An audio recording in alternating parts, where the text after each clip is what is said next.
and the daily theme will be um, obedience in routine.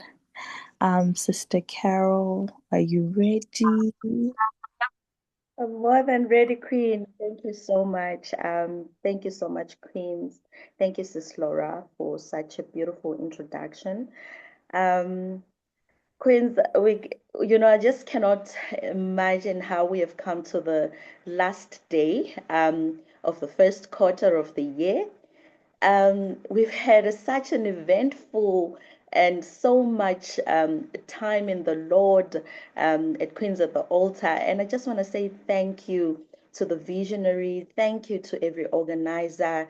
Thank you to everyone who's putting so much work together for us to be able to meet each and every morning and sharing the word and praying.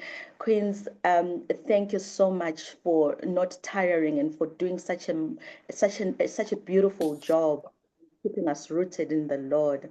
So before we go into the word, Queens, I'd like us to pray, um, just to invite the Lord into this moment. Dear God, thank you. We thank you for such a beautiful time. Come again, Lord, to spend time in your word, to Father, to minister to, Lord Almighty, the living God, that it is us. It is less of me at this speaking through me, through Lord Almighty, and letting hear, Father, to hear what you want them to receive. Father God, I praise you and I thank you. And I know, Father God, that you have called us all for such a time as this. Thank you so much, Lord. In Jesus' name, amen. So today, Queens, as Laura has indicated, we are going to be speaking about doing the same thing again and again and again. Um, I'm sure many of you have come to a point in life where you feel exhausted about one thing that you're doing, and you don't even know how to stop that one thing, but you just have to do it, you know. And there's that conviction in you that, you just have to keep going.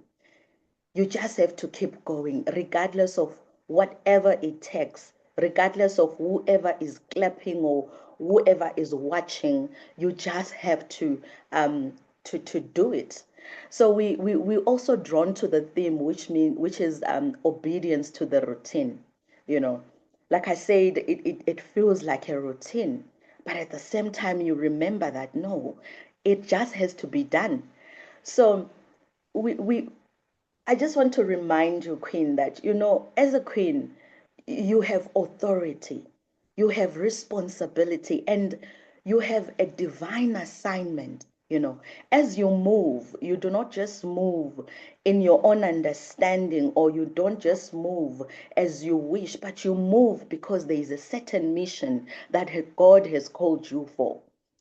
So today I'm really not hyping faith or being drawing to what we have to do and all of that, but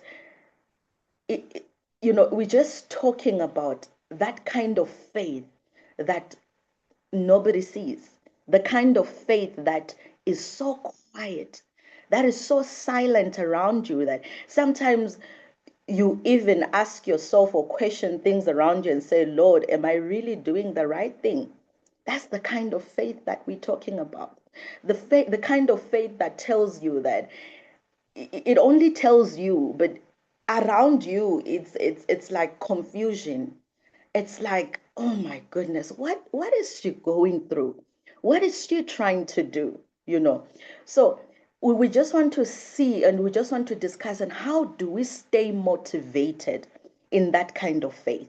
How do we keep going even if it looks like, no, Carol, you are doing something that is wrong. You are not even supposed to go that, like, by the rule of thumb, this is the way that you're supposed to be taking.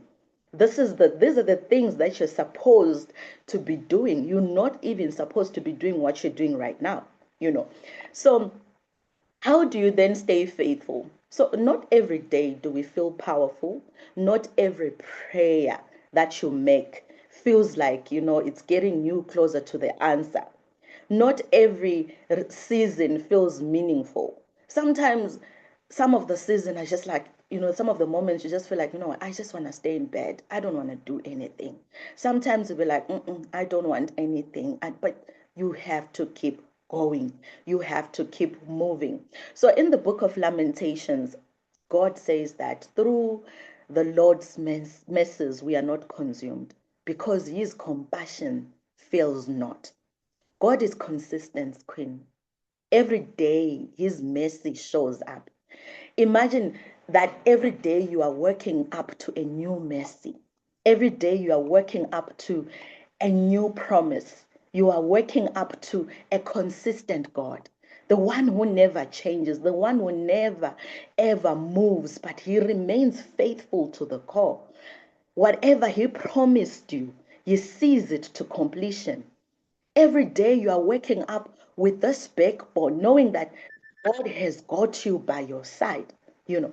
So as we reflect on this mercy, this God kind of mercy, as we reflect on this God kind of consistency, I want us to also look at how Noah stayed rooted in that promise, knowing that God's mercies never changes. God's faithfulness never changes.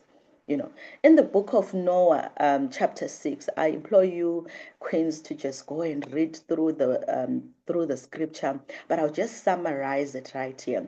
We read that this Noah was, he was tasked to build an ark, okay, and then because God decided to bring a judgment through a flood. So, however, he found favor in God's eyes because he was righteous and obedient.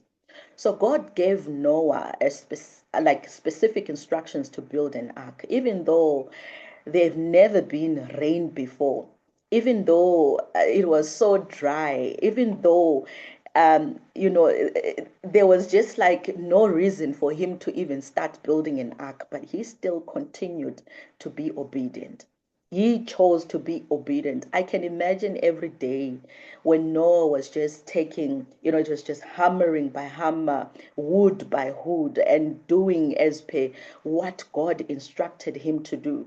And I can just imagine how his world would have just been so confused, like, this man, what is he doing? There is no rain, it's so dry, and it doesn't look like it's gonna rain. I can imagine the ridicule. I can imagine all the comments, all the judgment that was coming from around his community because he was simply being obedient. So when the ark was finished, God sent the flood. Rain fell, waters rose, and everything outside the ark was destroyed.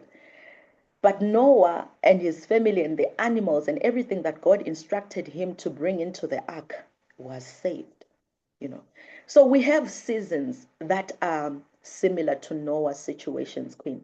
When God instructs us to do something, God instructs us to say, hey, go and build that business.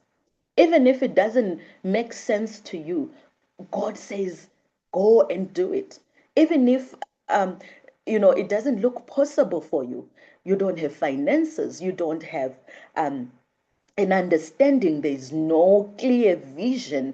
You yourself, you don't even understand what you're doing. But because God has spoken, you have to be obedient. Even if when your family is coming and saying no, or your friends are coming up, your world is coming to you and saying, hey, but did you look at the fuel prices? Did you see that the fuel prices have gone up? Did you hear about the war? That is happening. Did you hear about how things are tended? Did you hear about the environment that you want to operate in? What is it that you see? Like, how is it different to the other existing businesses that are already happening, or to the other existing initiatives that are already happening? But God still says to you, go ahead and proceed. And I implore you, Queen, to do that which God has called you to do, regardless of whatever situation you might be faced with. I implore you, Queen, to be so obedient, regardless of whether there is no rain, regardless of whether there is no sign, there's no proof, there's no client, there is absolutely nothing that is saying or giving you hope that this is going to work. When God pushes you to start that foundation, proceed and start it. When God pushes you to start that charity business or to start that charity organization, to proceed with your studies, to go ahead and forge with your studies, go and register, Queen. Go and do that which God has called you to do. Be obedient to the call. You know, there is no greater reward that comes with obedience. We have seen and we have read. In this season, as we are drawing towards Easter, we are being reminded of Jesus Christ, how he stayed rooted and obedient to the call of God, how he came as God himself and was obedient to the mission to come and to save his people. Even though they said, no, who are you? Who do you say you are? Who do you identify yourself as? He says, I am. He stood and said, I am. And the mission came forward, and whatever he came for here on earth, we are celebrating it even this coming Easter.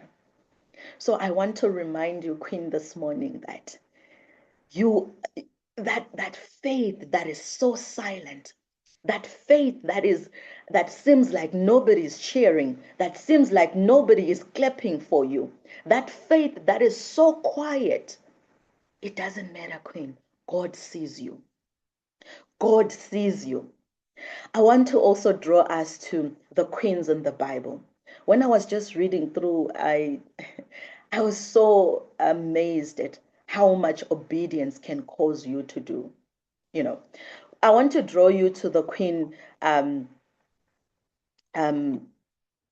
Shipra and Puah. These two women were midwives in Egypt, and they were given an order by Pharaoh to kill every Hebrew baby boy. But these women feared God. They were not going to listen to what men said, even though he ranks as king. But they listened to what God says. God, who is the maker, God, who is the creator, God, who is the author and the finisher of their lives. They quietly, without attention, they chose obedience. They chose to obey God. They did not have a platform. They had no conviction. Like Noah, colleagues, they obeyed without applause.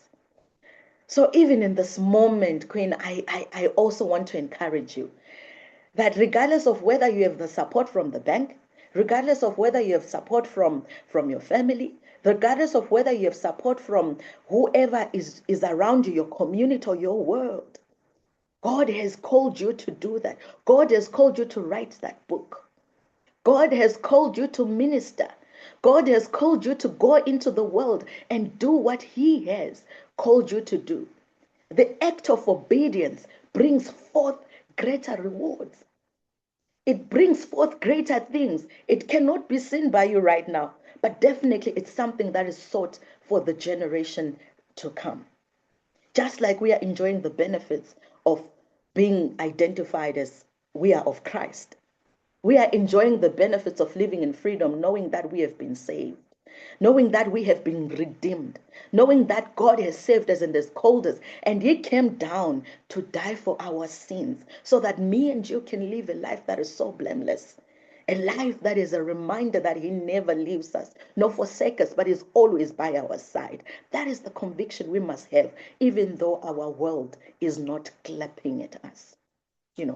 I also want to say that, routine is discipline. Even though you are doing that one thing over and over and over again, Queen, you are being disciplined.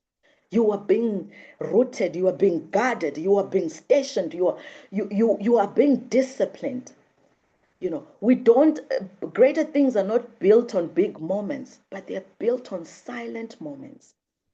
When your world is so quiet, it's also built on habits. The things that you do consistently, they give you that one thing that God has called you to do. You choosing to be obedient as you staying in within the routine and accepting that what God has called you to do. So every step that you take matters. Just like Noah, every plank, every hammer, everything that he did to prepare mattered. Because at the end of the day, the floods came. At the end of the day, the rains poured.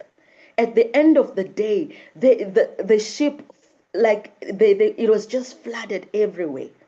And whoever could not believe or were not believing what was happening around him, they all were drowned. They were washed away. So God moves in consistent sequence. God does move in consistent sequence. As we are reminded in the book of Lamentations 3, verse 22, that God's mercies are new every morning. By you staying in the routine, you are moving in the new mercies of God every morning. They come every morning.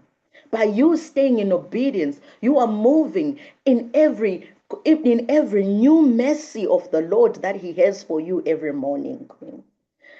As you wait for your miracles, they do happen in repetitive, task. So stay obedient, stay the course.